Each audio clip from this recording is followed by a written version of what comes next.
Yes, is my screen visible? Yes, we can see your screen. Okay. So, hello everyone. Good morning, afternoon, evening in your time zones. And dear authors and invited guests, welcome to Technical Session 1B. Myself, Priyanshi Goyal, and this session would be moderated by me. On behalf of Global Knowledge Research Foundation, it is my great pleasure to welcome you to the 9th International Congress on Information and Communication Technology, ICICT 2024, London, UK. The 9th edition of the conference is being organized in a hybrid mode.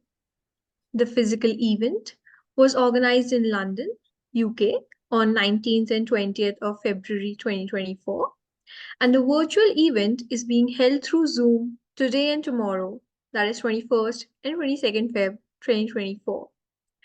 I hope you will enjoy the knowledgeable and interactive sessions through the day.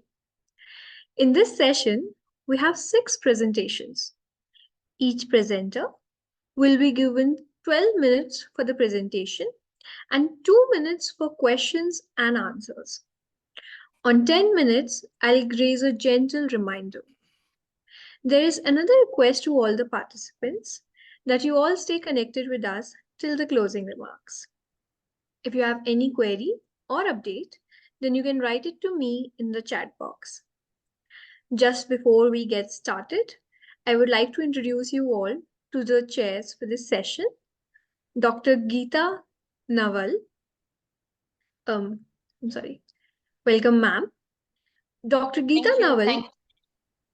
Yes.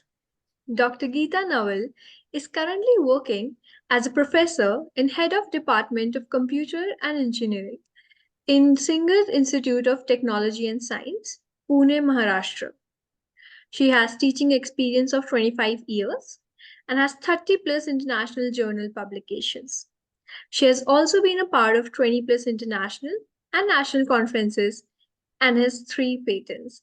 We are grateful to have you, ma'am. I would also like to welcome Dr. Sachin R. Jain. Welcome, sir. Dr. Sachin Jain has received his Bachelor of Engineering in Computer Technology in 2002 and Master of Technology in Computer Science and Engineering in 2010 from RGMNU Nagpur, MS, India. He has presented and published 20 plus research articles in international conferences and journals.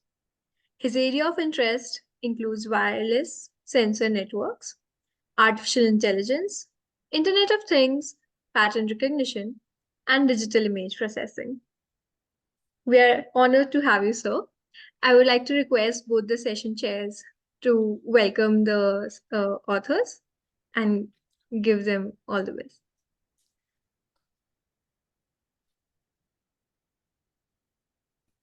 Should I start? Yeah, please. A very good morning, good afternoon, and good evening, all participants, ladies and gentlemen. It's my honor to welcome you to the 9th International Congress on Information and Communication Technology 2024. As a session chair for this session, I am delighted to witness such a diverse, talented, and accomplished group of individuals gathered here, representing a wide array of background and expertise from around the globe. Over the next 2 hours, we'll have the opportunity to engage with wide range of topics spanning disciplines and continents, all united by a common goal, that is the advancement of knowledge and innovation. I encourage you to take full advantage of this particular unique opportunity, engage with your fellow attendees, participants in the discussion, and explore the new ideas. Together, we have the power to inspire change and drive progress and make a lasting impact on the world.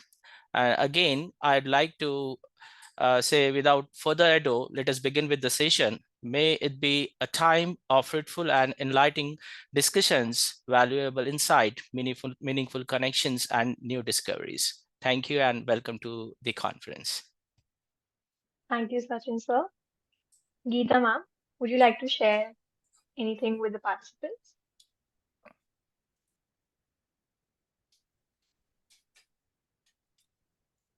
Yeah, Priyanshi, I'll talk at the end. Okay, sure. So now, without further ado, I would like to start with the papers. Um, First up, I would like to request Ma'am Xu Zhejiao to kindly present her paper titled Assessment of Cognitive Ability by the Digital Clock Drawing Test in Multiple Sclerosis and Neuromyelitis Optica Spectrum Disorder. Are you present here, ma'am? Oh, excuse me. So can I Yes. change the order? Do you remember? Um, yes, just a second, sir. Anisha?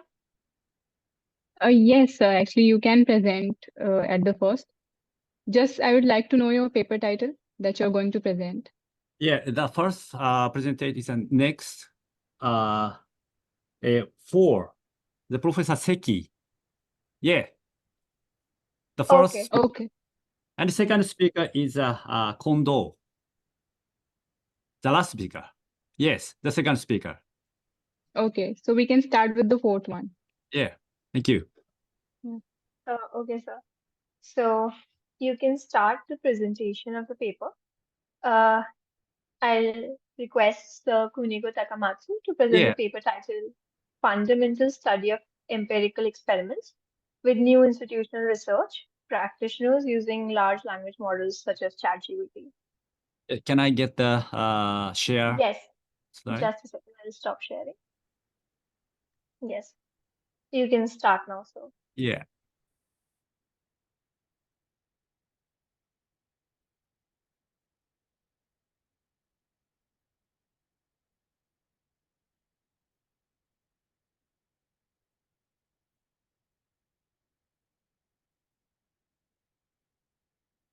Good morning, or hello, or good evening, everyone.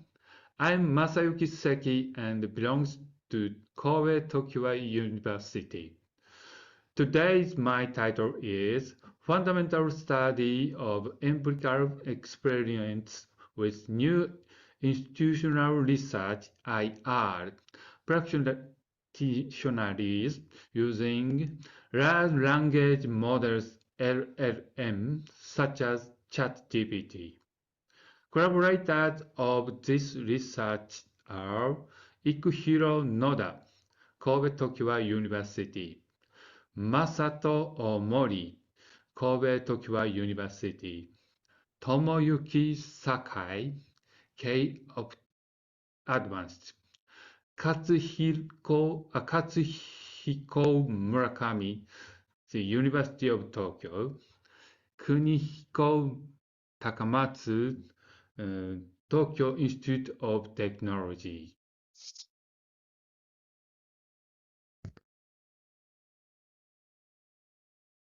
In recent years, the sustainability of university reform in higher education has become a critical issue. More specifically, international conference on higher education, such as the Higher Education Reform (HER) and the Higher Educational Planning in Asia Forum (HEPA) selected sustainability as the theme for their 2023 sessions.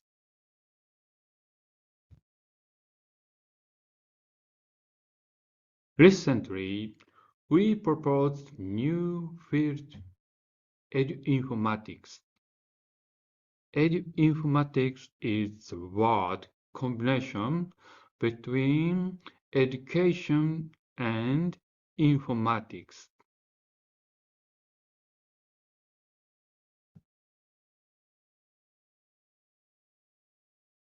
This figure shows the concept of eduinformatics.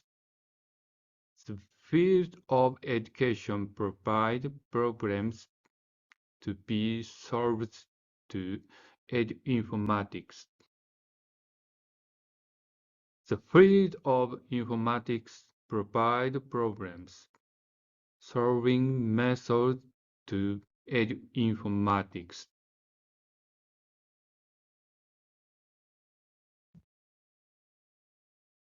Since the latter half of 2022, large language models have rapidly evolved. ChatGPT is an artificial intelligence chatbot released by OpenAI in November 2022. As of March 25th, 2023, following the release of ChatGPT-4 Generative Pre-trained Transformer on March 15th, 2023, machine learning has begun to spread widely in society. The term generative pre-trained transformer signifies a transformer model capable of generating content based on its extensive pre-training. The principal investigator focuses on programming education as a research subject. We have been developing new methods for visualizing learning outcomes to realize diploma supplement in university reforms. Furthermore, we specialize in institutional research and data science and eduinformatics. Together, we have developed new methods for visualizing learning outcomes in the second phase of university reforms. The research is based on the assumption that it may be possible to achieve low or no programming requirement using large language models. In the field of institutional research, many faculty and staff struggle with or are unable to program. Therefore, this study's research question investigated whether it was possible to analyze and visualize student learning outcomes with little to no programming, either minimal programming or no programming at all, utilizing large language models.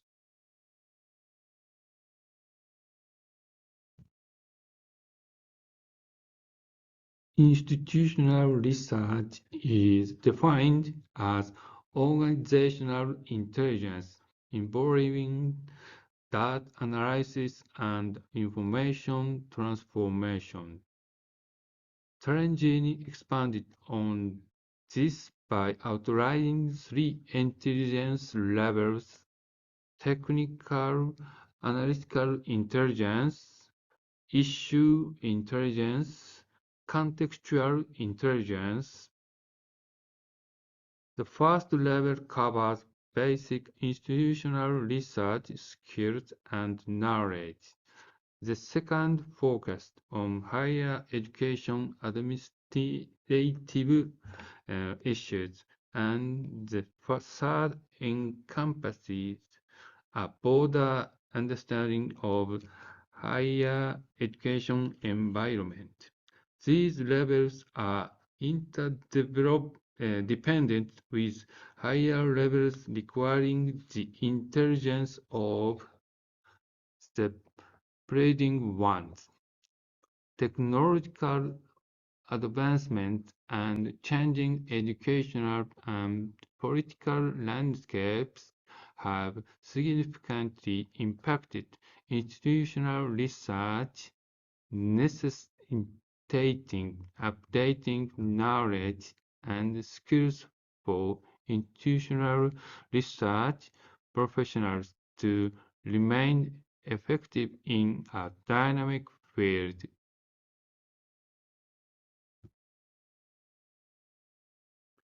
This study explores using ChatGPT for low-code or no-code development in institutional research to aid non-programmers in analyzing and visualizing student learning outcomes.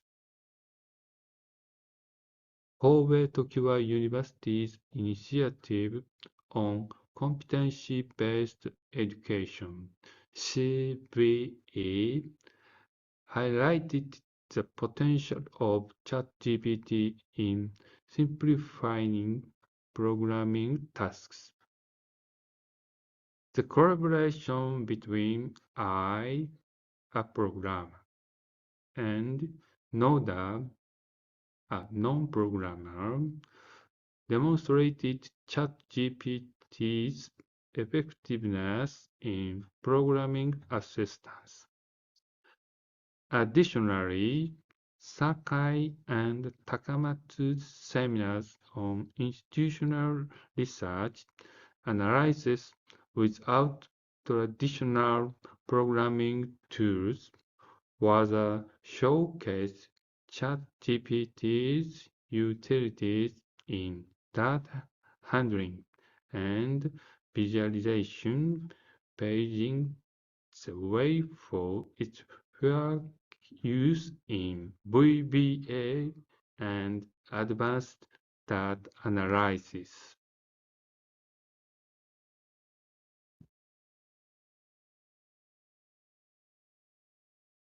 Outline of our research is the integration of large language models like ChatGPT into institutional research, signalizing a shift towards semi-automated analysis and visualization methods. This transition, powered by eduinformatics, bridges intelligence tiers in institutional research, enhancing practitioners' capabilities to perform complex tasks without extensive programming knowledge. The future of international research is poised for transformative change, democratizing access to advanced data analysis and expanding the strategic value of international research professionals in the higher educational sector.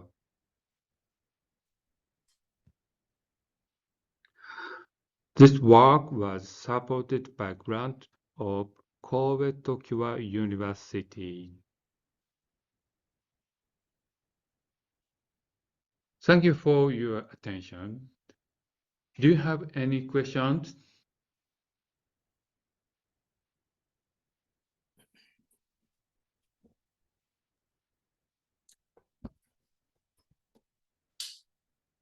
Well, your studies sound intriguing. I have a few questions. Can you hear me? Yes. Yeah. So my first question is, what motivated you to investigate the application of LLMs in enhancing IR practices among new practitioners? Usually the IR member is only staff.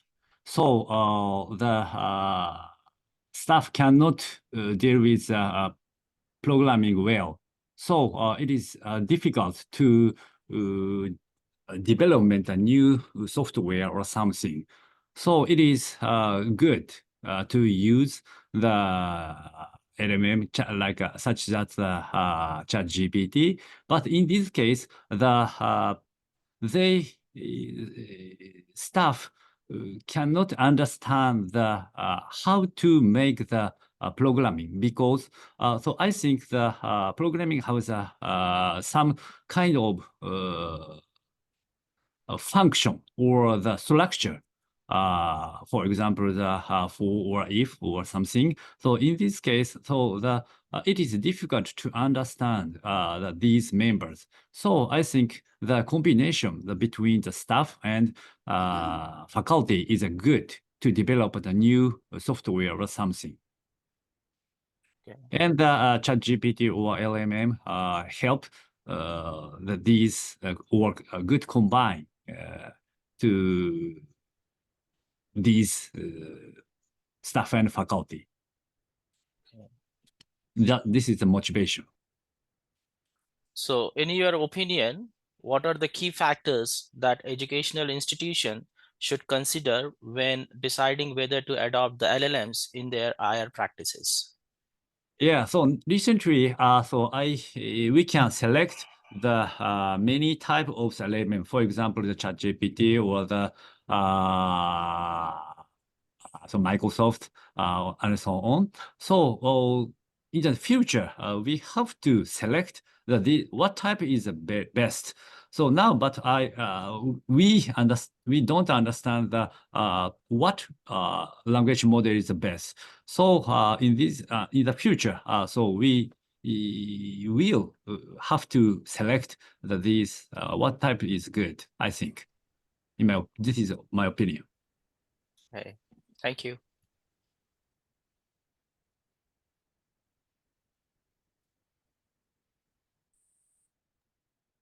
Thank you, sir. Are there any more questions? Yeah, good evening. Yeah, good morning and good evening.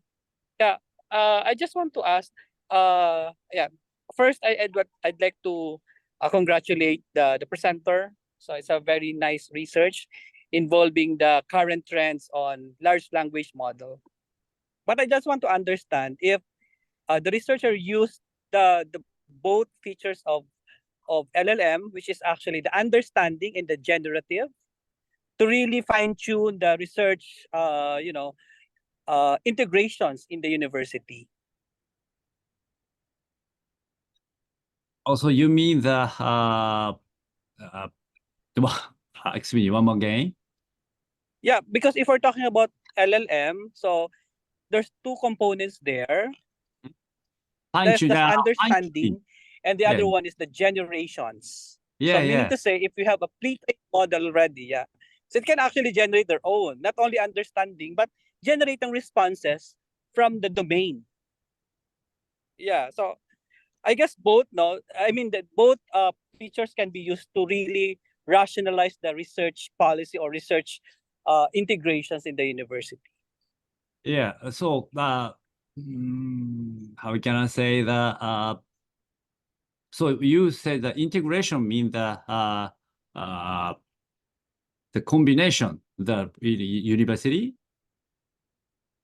Is it right? Yeah, I mean, if you really want to use LLM or the large language model in research in the university, so I guess it's right to use the generative features of ChatGPT. You mean like a fine tuning? No? Yeah, so if you try to ask something, then it will definitely answers, okay, based on the domain itself. Yeah, yeah. Domain Yeah. domain means like in this case institutional research. So I Yes, think yes, yes. yeah, I have to make a original domain, I think. But now we cannot conduct these original domain yet. So I will try. Okay. Thank you very Yeah, much. thank you so much.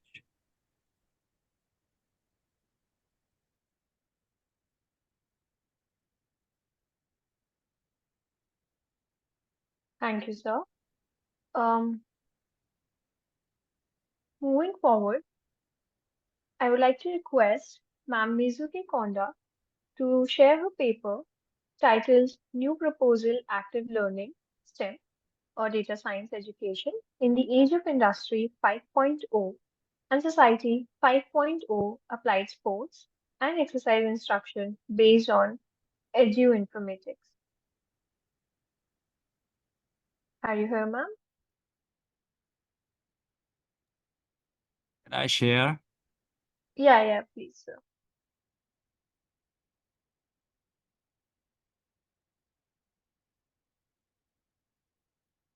Thank you, Chairman.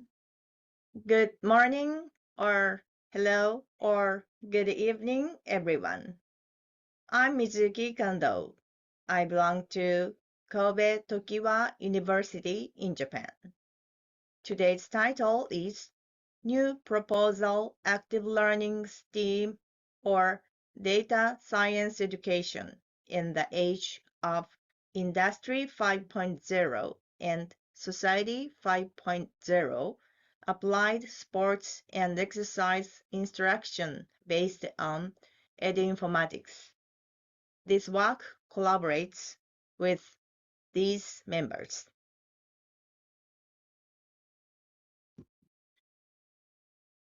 This slide shows the recent key terms in higher education. ICT education is important for the younger generation because of the rapid evolution in technology.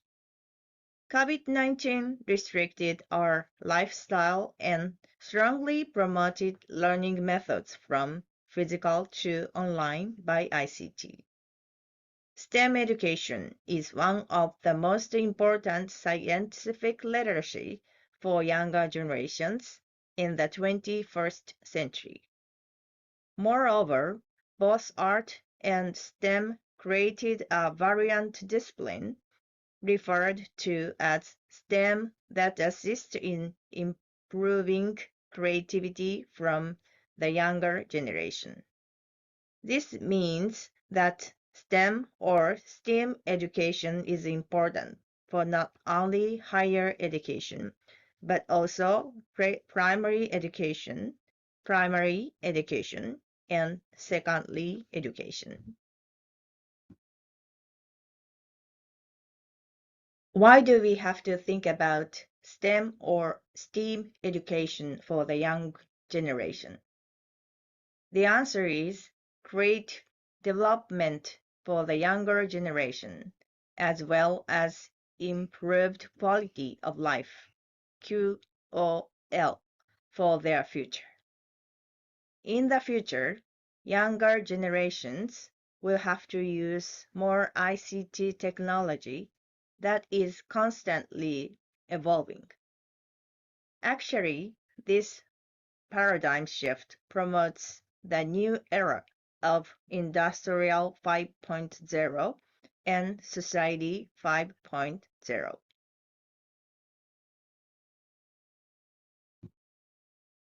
This slide shows the Society 5.0. Society 5.0 is a concept for a future society. The Japanese Cabinet Office defines Society 5.0 as follows. It refers to Society 1.0 as the Hunting Society, Society 2.0 as the Agricultural Society, Society 3.0 as the Industrial Society, Society 4.0 as the Information Society, and Society 5.0 is the Future New Society. In the era of Society 5.0, education is not the same as Society 1.0 to 4.0. For example, the OECD has proposed a competency-based education, distinguishing between technical and core competencies. The OECD defines core competencies as delivery-related cluster, interpersonal cluster, and strategic cluster. Therefore, education in the 21st century includes both simple knowledge, the use of knowledge, and how to create new knowledge.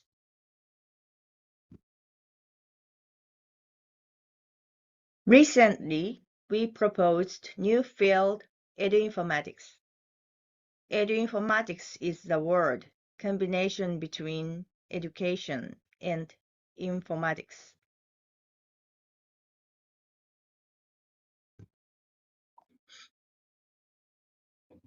This figure shows the concept of eduinformatics. The field of education provides problems to be solved to eduinformatics. The field of informatics provides problem-solving methods to eduinformatics.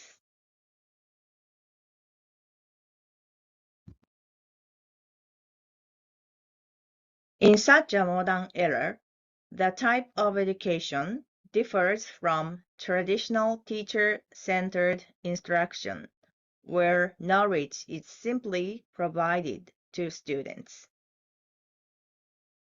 In such active learning settings, teachers typically play a greater role as facilitators rather than instructors. Facilitators' role is more focused on supporting student learning rather than traditional teaching. Indeed, in engineering courses, there's been a notable trend toward introducing active learning methods, where students are more involved in shaping their educational experience. In fact, at the Singapore University of Technology and Design, active learning methods are employed in mathematics and programming courses, and the classrooms are designed to facilitate active learning.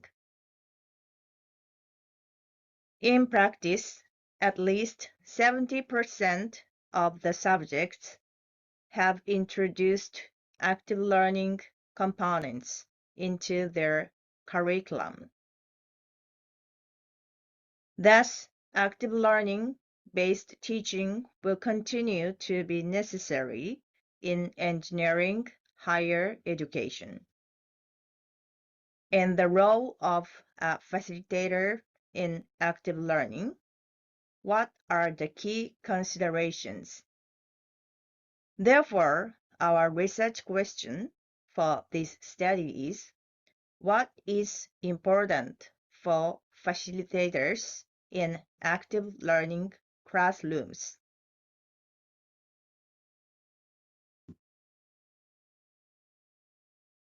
We use the data of first-year education at Kobe Tokiwa University in Japan.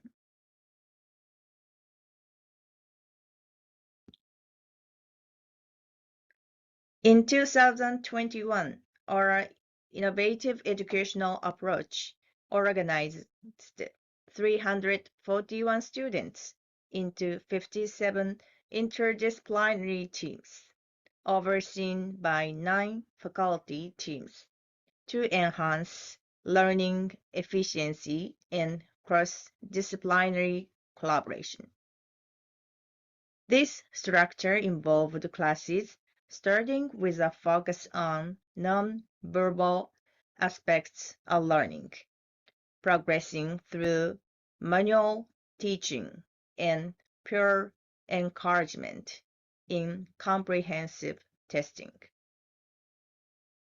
Our methodology emphasizes continuous assignment through pre-test, post-test, and peer learning sessions with a keen focus on the Student Performance Indicator (SPI) scores.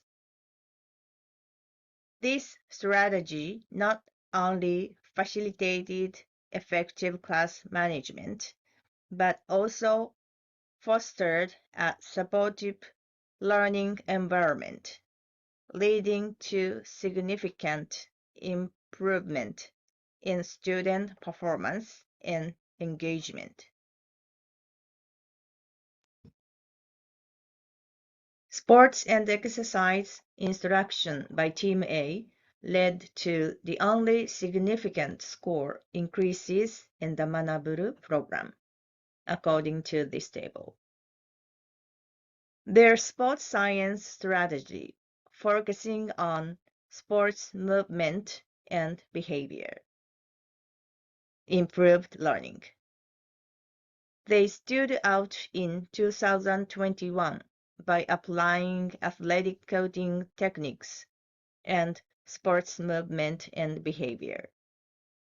Team 8's success, rooted in the self-determination theory, promoted student autonomy, skill, and connection, proving sports and exercise instruction's value in education. Their methods encourage active participation and intrinsic motivation, essential for better academic and psychological outcomes.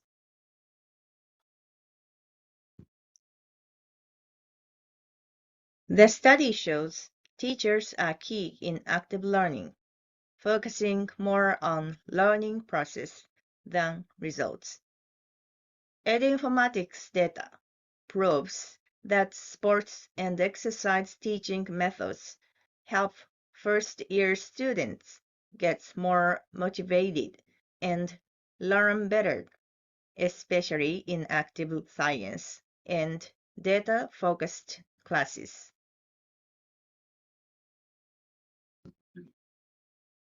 Acknowledgement.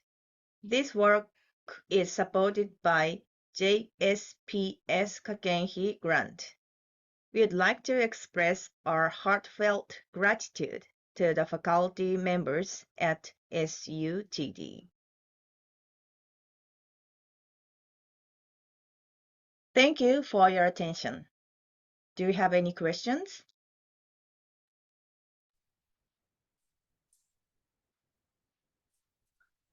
Yeah, hello. Am I Yes. audible? Hello. Hi. Yes. Yeah. I hear you. Yeah. I have one question. Hi. Yes. Yeah. How can assessment and evaluation be effectively conducted in STEM education to measure students' learning and growth? Your question has technical aspects, so my collaborator, Professor Takamatsu, will answer. Please. Okay. So in this case, the just examination for the such as the SP is called SPI. SPI is some statistical or the mathematical ability examination. Actually, the student can the team A is higher than other teams in a statistical method. Okay, T-test. thank you. Thank you. Thank you so much. Well, your research study sounds innovative and impactful. I have a few questions. First one, how were the facilitator trained or prepared to support the active learning process in the course? How do I? Can you explain? Please, Takamatsu. Okay. In case the when the faculty entrance the universities, these members have to entire this course because this course is have the many good study to how to teach for the faculty. So I think you said you mean that active learning is very difficult. So I think so. So these faculty members learn this first year course, and before the classroom gather the faculty gather in the same room and to learn how to teach. And after class, after again the faculty together in the same room, and they think that this today is good or not. and how it's better. Reflection. So in this, okay, every week, Yes. the teachers collect their ability. Do you understand? Okay. Yeah, right. How do you think the integration of sports and exercise instruction can be applied in other educational contexts and disciplines? Yeah, in this case, the three approach. First approach is creating a safe learning environment to foster and implement mechanism or peer teaching and learning. And the third is using a specific language to keep students focused on the learning process. For example, that this is you are the good or not, and encourage the motivation to the student. This is the point, I think. Thank you.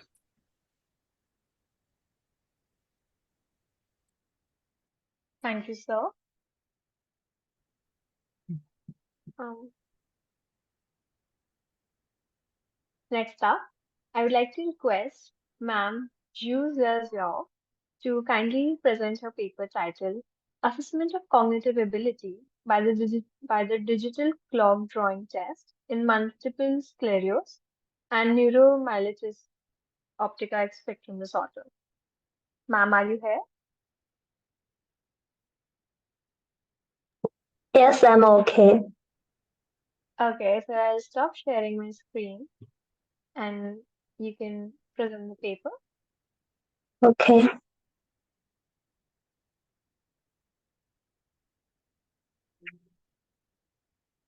Yes, the screen is visible.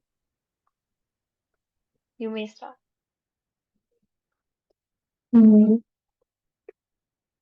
Hello, everyone. My name is Suze Xiao, and I'm the student of Beijing University of Post and Telecommunications. My talk today will deal primarily with the assessment of cognitive ability by the digital clock drawing test in multiple sclerosis and neuromyelitis optica spectrum disorder. The end of this month is International Rare Disease Day. MS and NMOSD are relatively rare diseases. There are two main types of the disease IDD. In addition to the serious impact on physical health, this disease also causes damage to the cognitive function of patients. Cognitive impairment is widely considered to be one of the core features in MS and NMOSD, especially in information processing speed and memory. According to the statistics, the diagnosis and treatment of a rare disease still face great challenges. Given that cognitive impairment in MS and NMOSD is common and progressive, a completed cognitive assessment is necessary. Currently, clinical scales involving different cognitive function areas are often used, but a unified standard has not been yet formed. These scales are relatively time-consuming and requires specialized training. The SDMT is widely used for rapid cognitive screening of MS, but this test is limited to processing speed. Therefore, a more comprehensive and efficient method is needed to assess the cognitive ability. The clock drawing test has been validated for detecting various neurobehavioral disorders and has the potential to assess individuals' cognitive ability. We can find it in the scale MOCA. In the standard clock drawing test, patients are asked to draw a clock face, include all members, and set the hands to 11:10. In recent years, the emergence of digital clock drawing test has made up for the shortcomings of clock drawing test. It facilitates intelligent scoring of clock images and can capture handwriting data during the drawing process. Features such as time, speed, pressure, and so on have been established to correlate with neuropsychological scale tests. Current research on cognition is based on digital clock drawing tests, mainly focus on dementia, and MS or NMOSD are limited. However, the literature has established the usability and effectiveness of the clock drawing test and the digital clock drawing test in assessing cognitive abilities in these patients.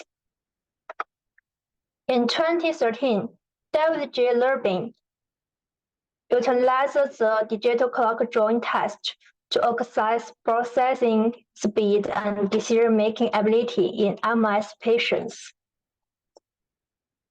They relating to processing speed and execution impairments known to be present in MS with the digital clock drawing test.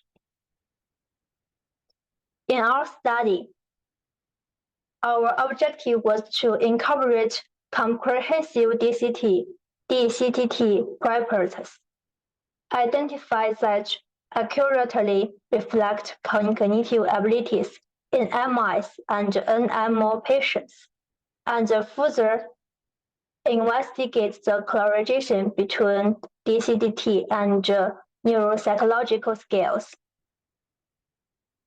We recruit 18 patients with definitive MS and NMOSD and some healthy controls matched for age and education. All patients participated in a form that encompasses the EDSS, MoCA, and other tests that access different cognitive domains. All patients and health controls used a digital pen on a Wacom tablet with paper to perform the CDT. This is a scene of conducting the test. These are some samples of clock drawing test. The CDT score was determined by an intelligent scoring model built into the program we have developed. During the test process, movements were sampled. 22 features related to time, space, motion, and others are extracted. Furthermore, process parameters derived from pressure time and speed time series are specially included, which analyses are based on time frequency domain features. We divided the patients into two groups based on whether they have cognitive impairment. The result of the one-way analysis of variance showed that MoCA and the clock scores differed significantly between the investigated groups. In addition to CDT scores, significant differences were observed among the investigated groups in these variables. Take total digit N for example.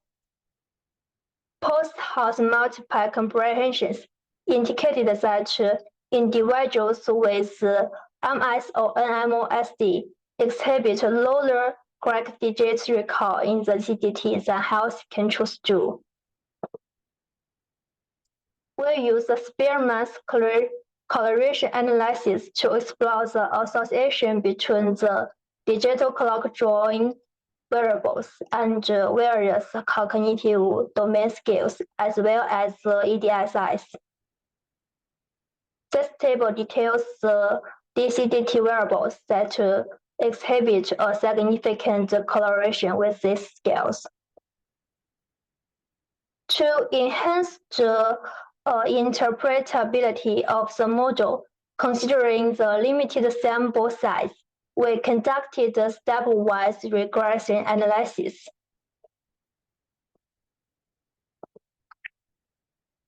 Overall, in addition to CDT scores, significant differences were observed among the investigated groups in measures such as clock digit placement, line distances, and trajectory velocity features.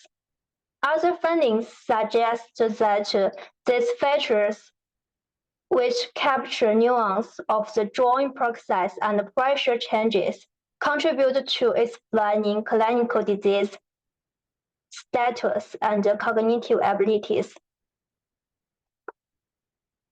These features, which we have newly incorporated based on the work of David J. Lambin, demonstrate the ability of the digital clock joint test to measure multiple cognitive domains.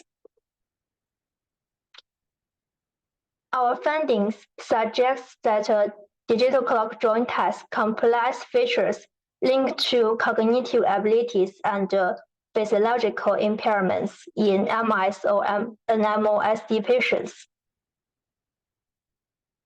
Kinematic, temporal, and virtual space-based global and precise features serve as valuable neurocognitive biomarkers. This offers potential for digital clock joint tests to serve as a cognitive assessment tool for MS or NMOSD in the future. The DCDT can also provide a basis for the patient's early invitation and treatment. Additionally, DCDT can serve as a monitoring tool for patient progress and treatment.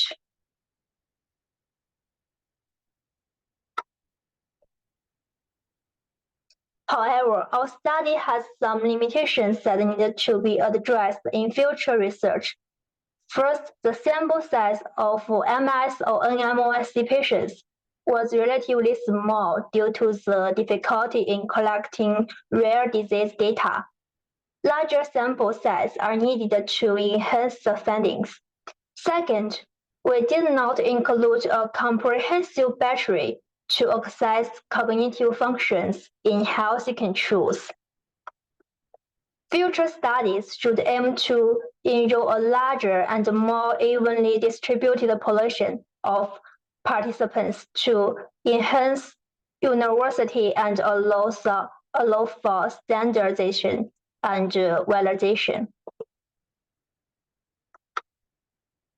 To ensure effective implementation of DCDT in clinical MS or NMO cognitive assessment, it's essential to provide appropriate training and guidance for medical staff operating the electronic system.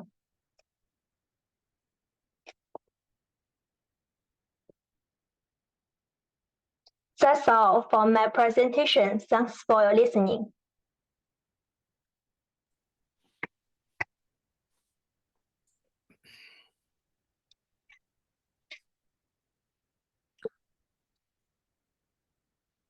Hello. Hi. Hi.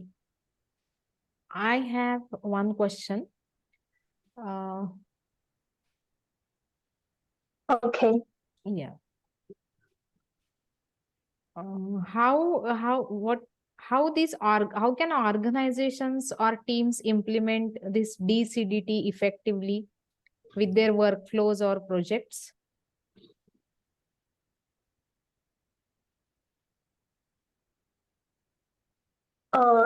I'm sorry, can you say it again? Okay.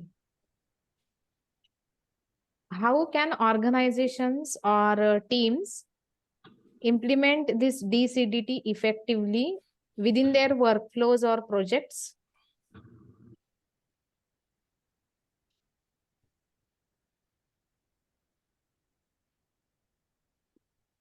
Am I audible? I'm sorry. Okay. Another thing is that what are the some based practices for integrating this DCDT into educational curricula?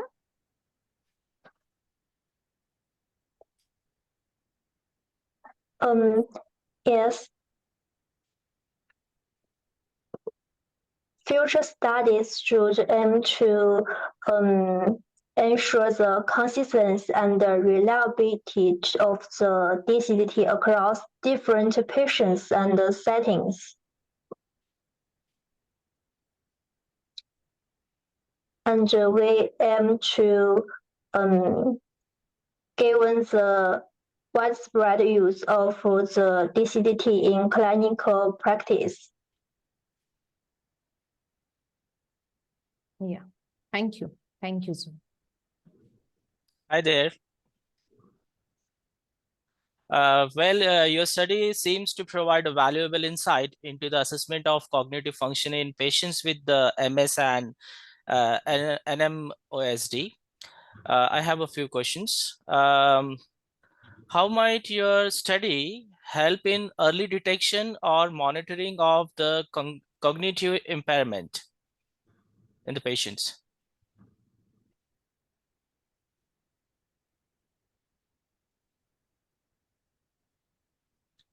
Should I repeat the question? You get it. Yes.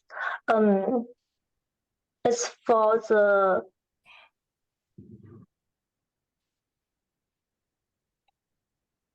You want to repeat the question? yes. How might your findings or study help in early detection or monitoring of cognitive impairment in the patient?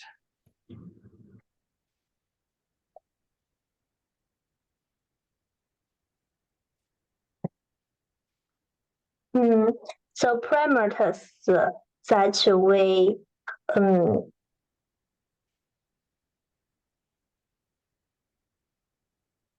our findings contribute to the DCDT features that revealing non-behavioral features that reflected cognitive abilities in MS or NMO. In the future, we can make a model to access this disease.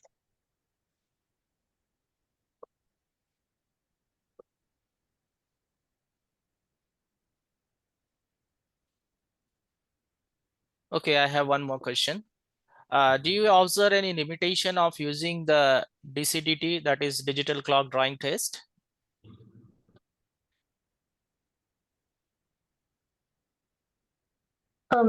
Yes.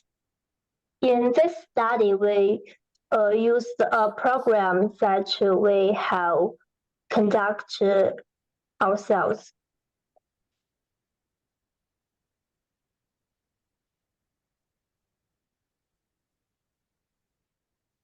Okay, thank you.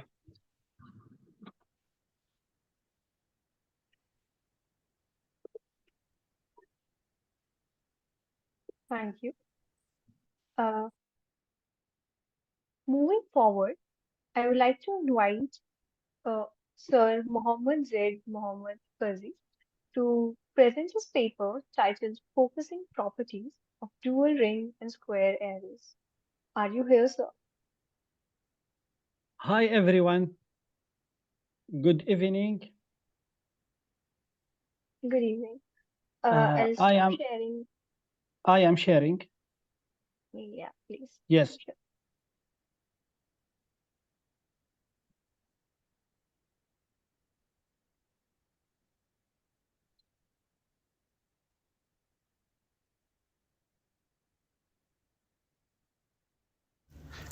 Hi everyone, this is Mr. Mohammed Zuhair Mohammed Fawzi, lectures in Electronics Engineering College, Nainawa University. I am so pleased to be with you today.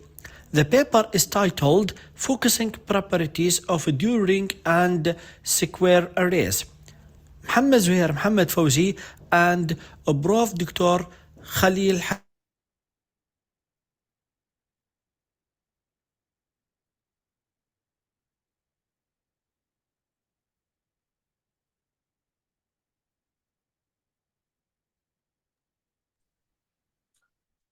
Um, it's not audible,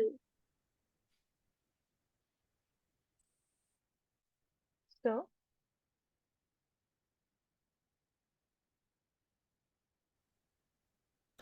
In many applications, it is needed to focus the electromagnetic field into a certain region. Arrays have been utilized in the design of focused antennas. Among the presented design of arrays are the conventional square and rectangular configuration. In this work, the square array was compared with dual ring array. The basic property required by a focused array is the depth of field and width of the focal spot.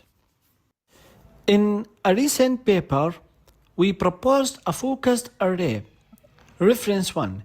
The array is composed of two rings and it requires only one phase shifter. The design was developed to be of a variable focal length simply by varying the phase shifter. Reference 2. Here we compare the properties of a proposed focused array with conventional square array.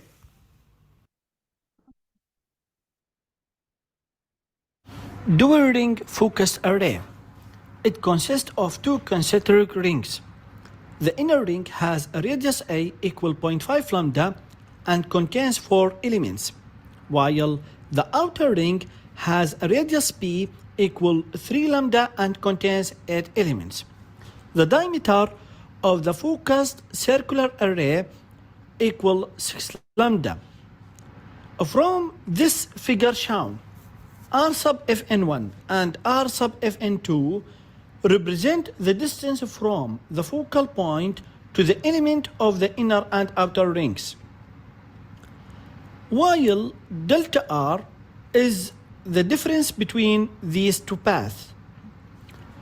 From the equation, phi equal k by delta R, where k represent a wavelength number and equal 125 millimeter, and delta R represent a path difference.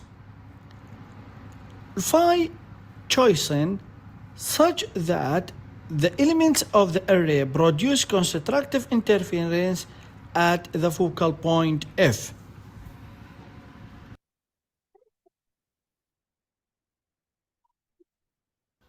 In figure shown, the conventional square array, it consists of m by n elements, where m equal n.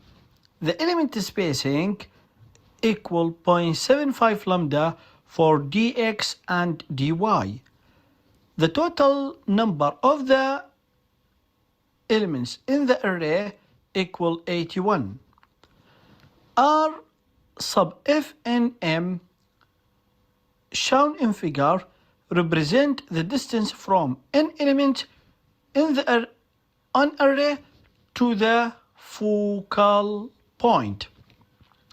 To obtain constructive interference at the specified point F, we used the following equation: phi sub nm equal k by delta r, which gives us a phase for each element of the array. So we need 16 phase shifter for square array, while we needed one phase shifter in a dual ring array. Simulation and results. Measuring the performance of dual ring and square arrays for shown the power density along x and y and z axis, and measuring depth of field of two arrays. The size of two arrays was set equal at 6 lambda by 6 lambda for square array, while the diameter of circular array was set at 6 lambda. A dual ring array shows maximum power density at Z maximum equal 516 millimeter, which is slightly lower than that of square array at Z maximum equal 554 millimeter. The variation along the z-axis shown the square array has a smaller energy density before the focal point and slower field decay after the focal point.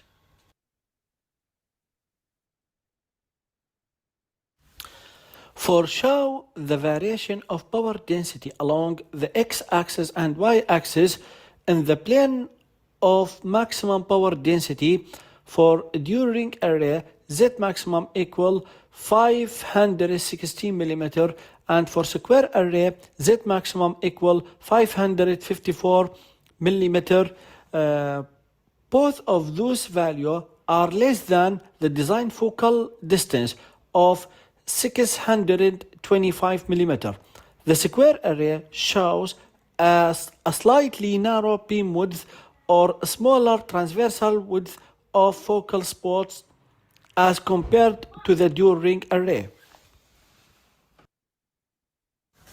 Two-dimension power density. For further insight into the field distribution across the transversal plane, the plane parallel to the array, the power densities of the two arrays are compared in the figures shown. Compression of performance. The data in this table show that dual ring array offered a smaller depth of field compared to the square array. Square array showed a lower side loop level and a smaller size of focal spot in the transversal plane. On other hand, the dual ring array attained the shown response with only 12 elements and a single phase shifter, while square array required 81 elements and 16 phase shifters. Conclusions. The properties of array antennas has been utilized for the design of focused antennas. Comparing two arrays of the same size and focal distance show square array designed with 81 elements and 16 phase shifters. Dual ring array designed with only 12 elements and a single phase shifter. Square array has a slightly smaller transversal size of the focus spot. Dual ring array has a smaller depth of field. Thank you.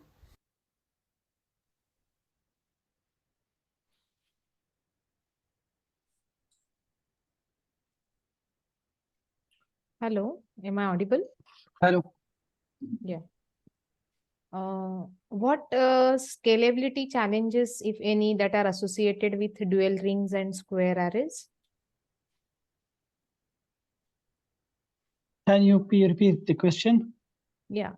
What scalability challenges, if any, that are associated with dual rings and square arrays? Yes, in square array, we can needed phase shifter, 60 phase shifters. This is means the cost in the design and the size in the design. While during array, we needed one phase shifters and number of elements equal in inner ring 4 elements and the outer ring 8 elements. Total number of elements 12 elements. Therefore, in square array size and phase shifters and the number of elements. While compare with dual ring array, we get on one phase shifters and number of elements 12 and size of the array same with the square array. Okay, thank you so much. Hello. Hello. Hi. Hi. It sounds like your study provides a valuable comparison between two different array configuration for focus antennas. I have 5 questions. My first question is, could you explain any practical application or scenarios where the dual ring focus array might be more suitable than the conventional square array and vice versa? Yes, focusing array used in many applications in near field applications in near field regions such as RFID and the imaging applications and the hyperthermia applications.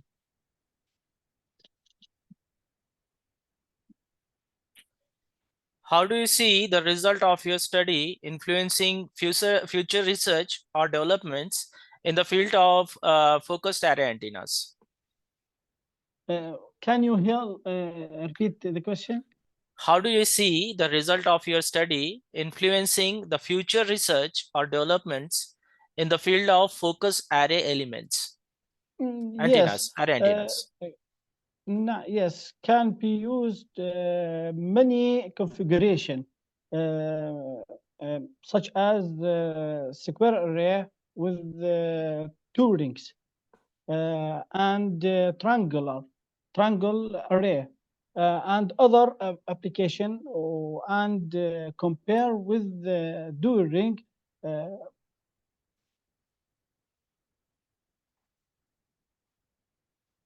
Okay, thank you. Thank you. Can I just have one question? Yes. Yeah. What metric did you use to compare those arrays? Repeat the questions. What metric did you use to compare those arrays? I mean, how did you evaluate that the square array is better than the dual and other? How did you evaluate? I understand the questions. Did you use evaluation metric to really say that square array is better than the dual ring array?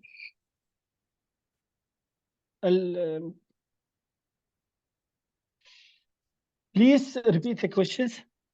Yeah. I mean, have you used evaluation metrics? What approaches did you use to really compare the arrays? Say, for example, square array is better than this one, and in terms of application. Yes. Okay. The compare between two arrays from depth of field and spot width. This is depth of field very important for focused array. This depth of field give us indication about focused the electromagnetic field in certain region. Okay, thank you so much.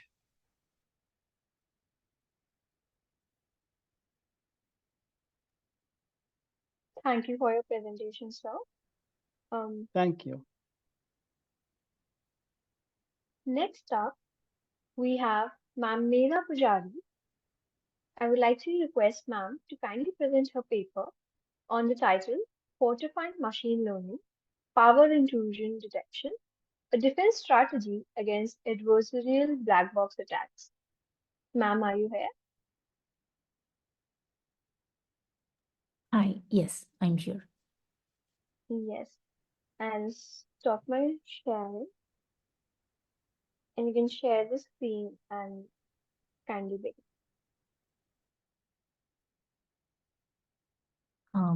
Are the slides visible? Yes, they are. Okay, great. So, I'd like to say that I appreciate the efforts of the organizers and all the committee members for making this event possible. And with that said, I'll just get started with my presentation. The talk I am going to give is about fortifying machine learning based intrusion detection systems against adversarial black box attacks. The authors for this paper are Dr. Medha Pujari, myself, and Dr. Wiching Sun. And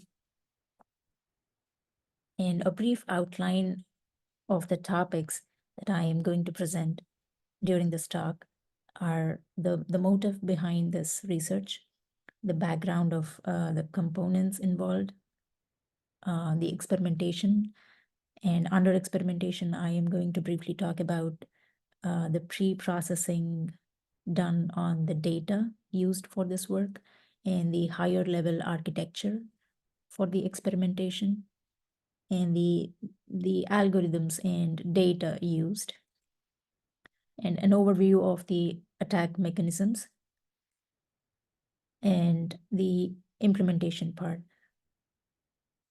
And I am also going to provide a summary of the evaluation of the defense mechanism and the results.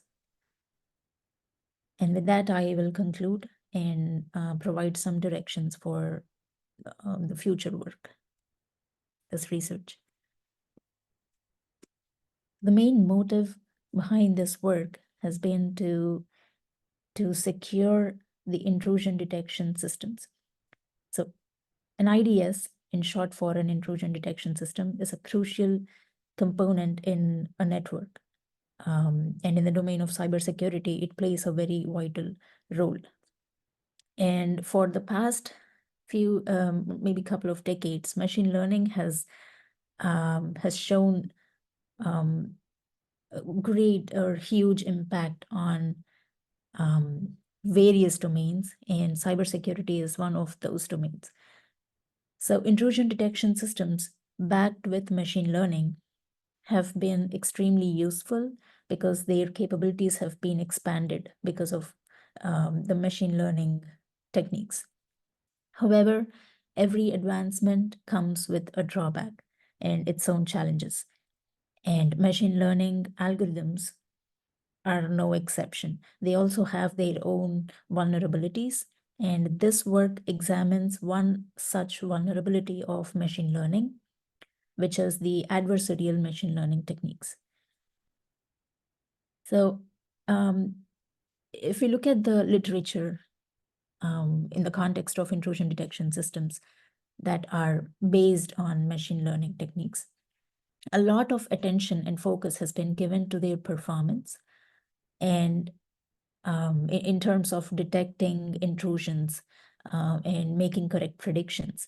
However, relatively little focus has been given on their security and robustness, meaning if an input is designed in a way to trick the machine learning model, the intrusion detection system can fail. And I'm going to talk more about what this deceptive or tricky input is. So to summarize the motive behind this work, it is to defend the defenders of network. So a small or short background on what adversarial machine learning is. It is the tricky input that I've just mentioned. It is the concept where a bad actor, or say an attacker, can craft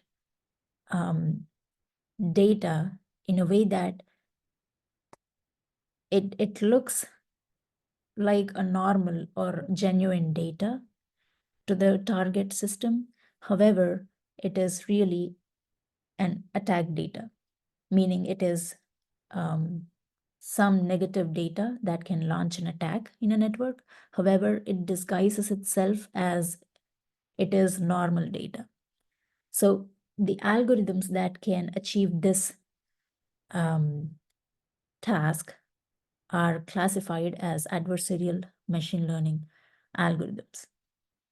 So as the figure shows in short, the attacker is actually sending attack data. However, he or she, the attacker, makes the detection system think that this is normal data. So such an attack, an adversarial machine learning attack, can happen either during the training of the machine learning model or during the testing phase. And if the attack happens during the training phase, we call it a poisoning attack. And if that happens during the testing or validation phase, we call it an evasion attack. And the focus of this work in particular is the evasion attack, which happens during the testing phase. And an evasion attack can further be classified into 3 types: white box, gray box, and black box. So white box attack is an attack where the attacker has total knowledge of the target model. For example, the data set that the model is trained upon and the classification algorithms. To be specific, the machine learning classification algorithms that the model uses to make predictions, and the parameters that they are trained with, etc. So if the attacker has all this information and designs the attack, then we call such an environment a white box attack environment. And on the other hand, there is black box, where the attacker has almost no knowledge of the target model and develops the attack in a generic way to so the main focus for a black box attack is to repeatedly interact with the target model to see how it performs based on the inputs given by the attacker. And the attacker tries to modify the inputs in a way that the inputs can fail the target in a desired manner. So basically, there is no enough knowledge about the target model in a black box attack. And there is a hybrid type of attack, which is gray box, where an attacker may have partial knowledge about the target that the attacker wants to attack. So the type of attack chosen for this study is black box category, because that is more practical in real world. In practical settings, it is not very easy to have whole knowledge or complete knowledge of a model and before we develop an attack. So that was the reason we chose a black box attack for this study. Now, getting into the actual experimentation process, we pre-processed the data set. I am going to mention the data set in a bit. So as part of pre-processing, the null and invalid values were replaced with the mean or median of the corresponding columns. And the columns that have non-integer values were subjected to label encoding to convert them to numerical values. And we also applied standardization to bring the whole data set to a common scale or range.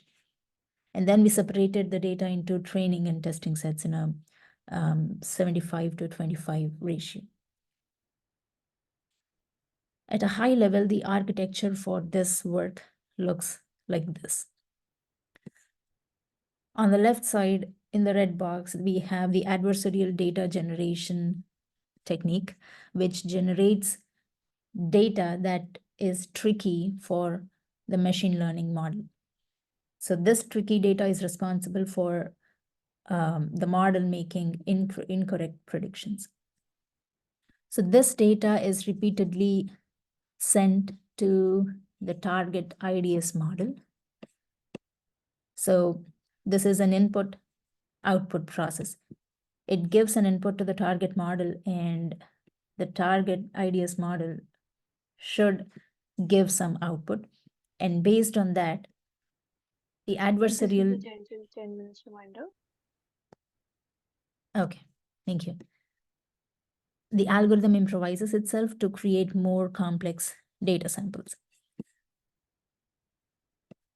So on the side of adversarial data generation, the black box attack algorithm chosen was genetic algorithm, because this is inspired from natural evolution process, and the classifier is random forest classifier based on its efficiency in training a model. And the data set is a recently published benchmark IDS data set. And on the target IDS model, we have generative adversarial network as the defense layer, because it is capable of creating complex adversarial samples. And we use this, the whole concept of defense is to use the GAN to generate adversarial samples and train the model to give it some idea on how tricky data can look like, and train it enough that it can correctly detect such tricky or deceptive data. And the classifiers and data set used are listed here. As an overview, as I have little time, I'll just quickly go through the process. So the genetic algorithm creates an individual initial random population and evaluates the capability of each individual and selects the individuals with highest capability values and generates new individuals by crossover and mutation. So this is a natural evolution process. So we can call it a bio-inspired machine learning technique. So this algorithm was chosen because it is powerful enough to fail a model. Now, coming to the implementation. Sorry to interrupt. Can you please conclude that 12 minutes are up? Oh, okay. Okay. Thanks for the reminder. So train the IDS, generate attack data, and train the defense model. Now I'll quickly skip to the evaluation results. The blue lines here show the performance of the model in absence of the attack, and orange lines are in the presence of attack, meaning the performance of the model came down drastically. And the yellow lines here shows the improvement in the performance after employing or deploying the defense. So as we can see, there is huge improvement, which says that this defense mechanism can be promising and can be further improved. And I'll just highlight this point here. Over 87% of the adversarial samples provided were correctly classified as adversarial and fake. And we'd like to improve this defense mechanism in multiple ways and make it more harder to penetrate. So these three are the directions for future work. And thank you all for the attention, and I'll be happy to take any questions you may have. Thank you. Yeah. Hi, Medha. Hello. Yeah. What inspired you to go for bio-inspired algorithm? So initially, I conducted experiments using other types of attacks, some of which were white box attacks, and saw how they performed. However, by looking at the literature, I could understand that the future is so much about bio-inspired algorithms because they tend to be powerful in terms of optimization and creation of powerful attacks, sophisticated algorithms. So I wanted to take a very powerful algorithm to study where my defense stands, how the defense performs.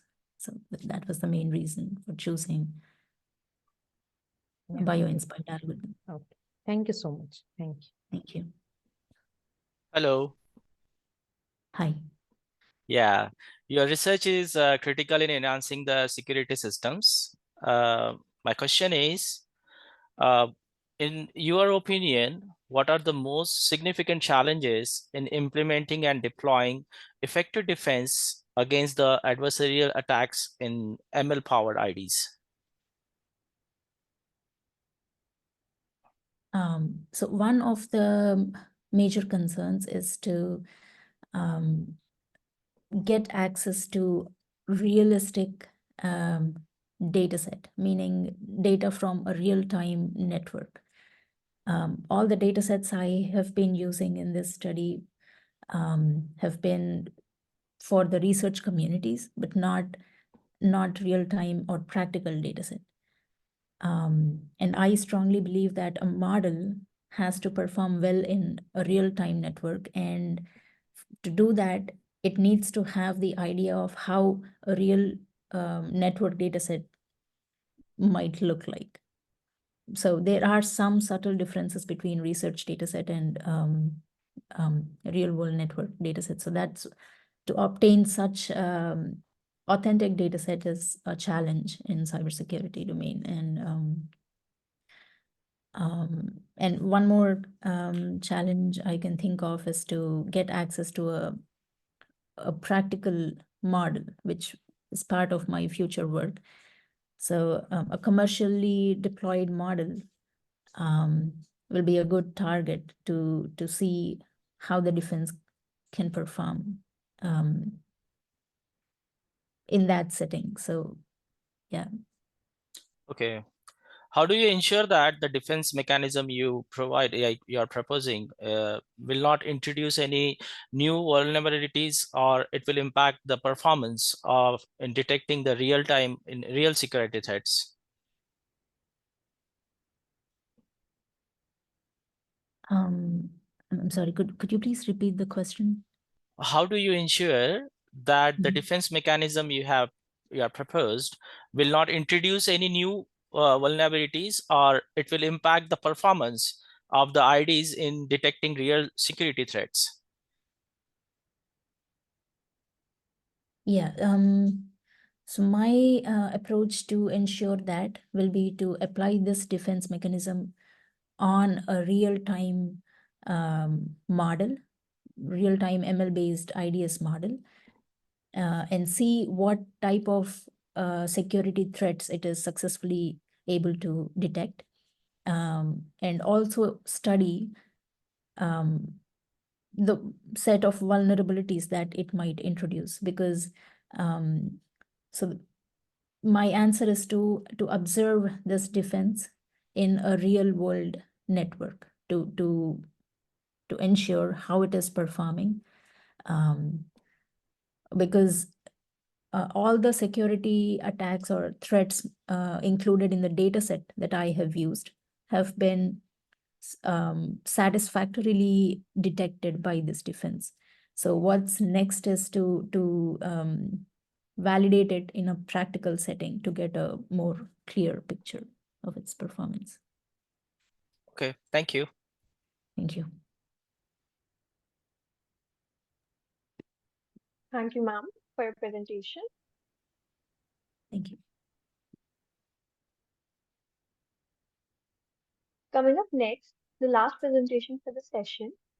I would like to request Sir Lean James Morenos to kindly present his paper titled Junior High School Teachers' Challenges in Evaluating Students' Performance in Online Physical Education Classes. Sir, are you here? Hi, hello. Am I audible? Yes, you're audible. All right. I'll stop sharing my screen so that you can share yours. All right. So, good morning, good afternoon, good evening, everyone. So, I want to start my presentation by showing what motivated us in starting this study. So, let's start first by reminiscing about the educational setup way before the pre-pandemic times. In the Philippines, students prepare as early as 6 a.m., as early as 5 a.m., just to travel from their home to school together with their friends, together with their parents, and so on. They have their lectures and discussions in their classrooms. They have their quizzes. They have their examinations inside the classroom, even physical activities, physical sports activities inside the gymnasium. Those were the times during the pre-pandemic times. Until in the Philippines, our government implemented a lockdown due to coronavirus. Due to the lockdown, people's livelihood had been affected, including the education in the Philippines. The educational setup in the Philippines had a sudden transition from on-site learning to virtual learning. So as you can see in the illustration there, it is more on the virtual learning we had during the pandemic. And this transition was later called as the new normal education, which is why the researchers come up with a study about the junior high school teachers' challenges in evaluating students' performance in online physical education classes. But before that, I want to introduce myself. I am Leon James R. Morenos. I am a physical education teacher at National University Das Marinas in the Philippines. And together with us is my co-author, Sir Mon Rodriguez, and he will also be here while I present our study. So for the background, going to school is actually the best available tool to raise your skills. As we all know, the main objective of schools is to increase a child's ability. And we could maximize the child's ability, the development of a child's ability by going to school itself, by participating on face-to-face classes, by participating in different activities inside the school. And of course, school time can also be fun. You know, majority of us looks forward in coming to classes mainly because we get to learn something. And of course, we enjoy staying with our friends, with our classmates, with our colleagues, with our students, because it can also raise social skills and social awareness. But again, until our government implemented a lockdown, the educators here in our country had a very challenging task in assessing the student skills in a skill-based courses, just like the physical education in an online setup. So for our objectives, this study aimed to identify the different factors or reasons affecting the difficulties of junior high school teachers in assessing students' performance in physical education. And another objective of ours is that we want to know the challenges the junior high school teachers face in evaluating students' performance during the online and modular setup. For our research questions, these are the questions we want to answer by the end of the study. First one is, what are the challenges experienced by PE teachers in one public high school in Cavite, in the Philippines, in assessing the students' performance in physical education? And the second one is, what are the factors that contributed to these challenges and or difficulties? So for our methodology, we used a qualitative descriptive design, since we've also prepared a self-made open-ended questions through Google Forms. It generated an open-ended answers wherein it shows the experiences from a subjective perspective of the respondents. And our respondents of these studies were 6 MAPE teachers. MAPE includes music, arts, PE, and health, and 1 public junior high school in Dasmariñas, Cavite. We chose the respondents because they were the ones who experience those challenges, like having the sudden transition from on-site to virtual learning. And of course, they're focusing more on the performance-based subject like physical education. So for the results and discussion, we asked the respondents what are the challenges in evaluating students in physical education classes and how do they affect the learning inside the classroom. So according to respondent number 1, not all the students can submit their performance tasks and or activities online because of lack of resources, internet connectivity, and so on. It's hard to assess one's ability and availability.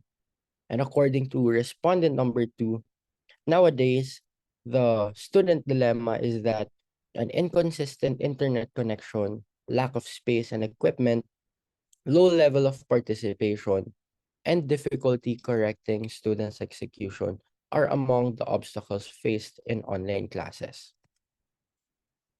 And what are the possible reasons for their challenges and difficulties?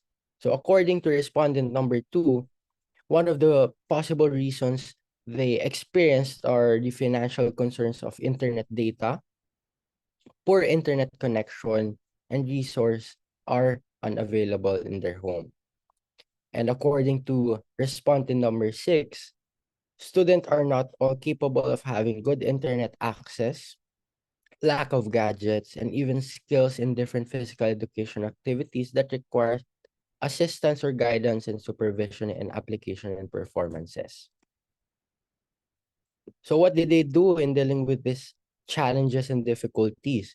So according to respondent number 1, by giving intervention to those students who can comply, like they are giving extensions for their submissions and revising the given activities according to the needs of the students.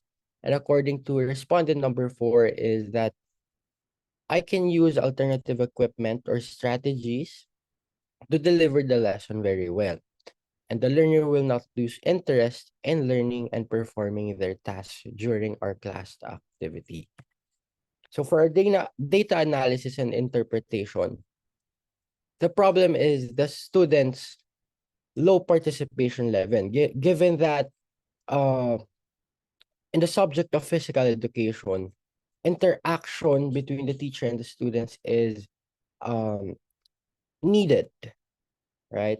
It is needed mainly because it involves more of an activity, demonstration by the teachers, and of course, feedback of the teachers to their students while executing the skill.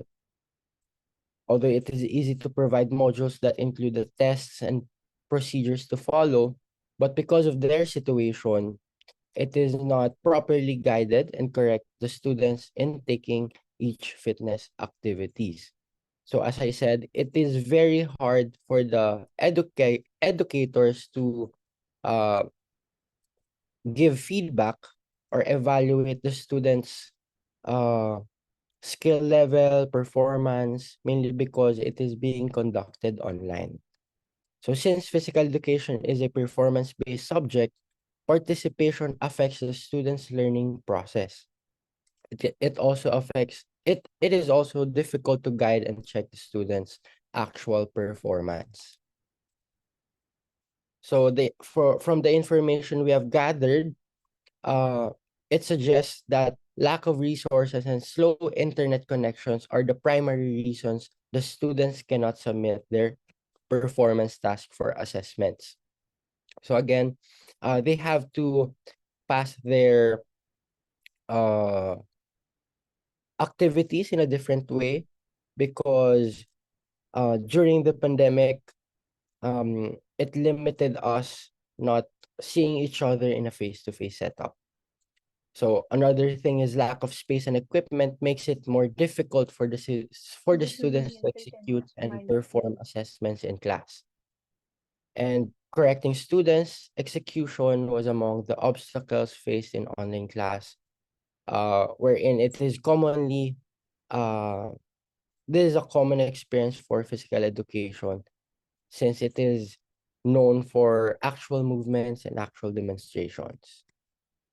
So for our conclusion and future works, the results suggest that teachers encountered common difficulties and challenges in assessing students' performances, and having no physical contact is the primary factor contributing to the challenges that teachers face in assessing students' performance. Moreover, um, despite the challenges they are experiencing, the educators experienced, they're still ready to give interventions, yet um, they still need trainings for them to be able to be more effective in their instructions to their students. And again, teachers should always be ready when there will be sudden changes like this again, uh, sudden transition from on-site to virtual, but it still requires training and adherence to educational technology. The government should also ensure readiness if the same situation occurs by formulating trainings for educators, for plans, for policies on delivering instructions for courses that are performance based, just like the physical education. So since the educational landscape is changing in the post-pandemic era, it is very necessary for us to investigate which assessment is the best method uh, and their validity. So these are our reference for our research for our study, and thank you for listening. Now we are open for questions.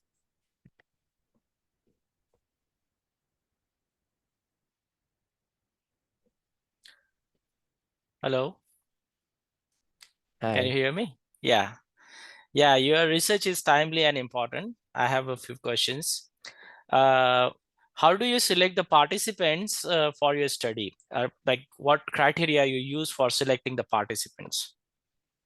Um, we actually chose the participants since we're located in Dasmariñas, so we have a school near us, and we we also saw that they are the teachers or educators that experienced the actual challenges during the pandemic, wherein they they switched suddenly to virtual setting, and of course they're teaching physical education as well. Have you considered the perspective of the students and parents in your research? um for future studies we may have, but since our study is more on how we could address the challenges the teachers experienced, so we focused more first on the educators. Okay, thank you. Thank you.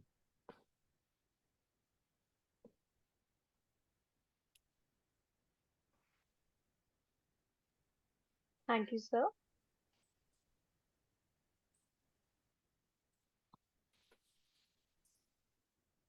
Just a second. Yes. So I sincerely thank everyone for their excellent presentations and contribution in this session, and all our participants for being a part of this international conference. I hope this session was informative enough. We, on behalf of the whole team, thank you for the support during this 9th version and all the previous 8 versions of the conference. We will be happy to have you in the 10th version in 2025 as well. All the presenters would be getting their digital certificates through email within 2 working days. Further, all the papers have already forwarded to the Springer. The publication will be live within 6 months. Kindly cooperate with the team of ICICT 2024. I also thank our session chair, Ms. Geeta Nawale, Professor Geeta Nawal, and Professor Sachin Jain. I'm sorry, for chairing this session. A token of appreciation to the chairs on behalf of the team ICICT 2024 and Global Knowledge Research Foundation and partners. Thank you everyone for your valuable presence. Thank you, Priyanshi. Thank you, sir. At the end, I would kindly like to request you all to switch on the camera for a quick snapshot of the virtual conference.